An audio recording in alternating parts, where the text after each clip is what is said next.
All right, what's up, everyone? In today's video, we're going to go over the Mag 7 ratio chart. This is going to be a ratio chart of the Mags divided by the SPY ETF, and just go over some of the relative strength, relative weakness, relative performance in those stocks, and then just have a nice little snapshot of the S&P 500 itself on the bottom here so you guys can truly understand.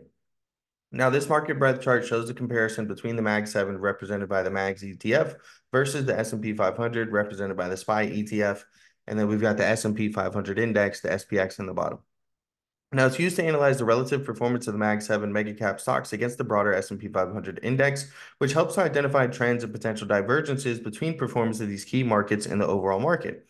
Now, when you're looking for the relative strength, okay, that's going to mean that this chart on the top here is going up, okay, because being that this is a ratio chart, the Mag 7 is your numerator, the SPY is your denominator. If this chart is going up, it means that the Magnificent 7 is outperforming the S&P 500, right? And an upward trend in the ratio indicates outperformance by the Mag 7, while a downward trend indicates underperformance.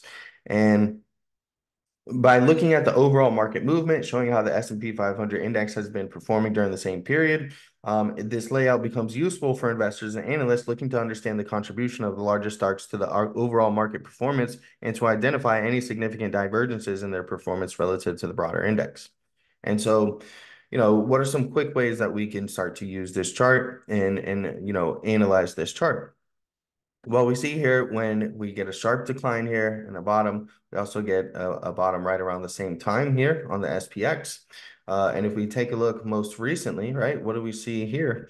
Well, we see that depending on how you want to draw this, right, maybe as a trend line like this or just as a horizontal resistance line, we're making new highs now on this chart. So, the ratio chart of the Mag 7 versus the SPY is breaking out, but the SPX has not broken out itself, right? And so we've actually been in a small downtrend here on the SPX.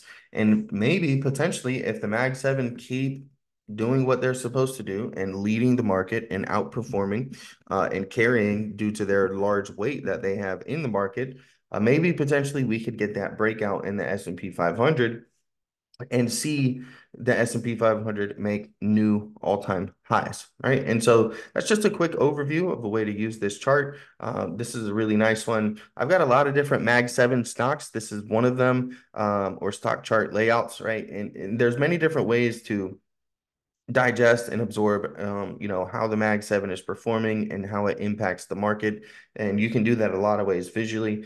This is one of them. I've also got about 3 or 4 other chart layouts that you guys can check out. All of those are included in the different chart layout packages, right? I've got market breadth, market internals, intermarket analysis, and more.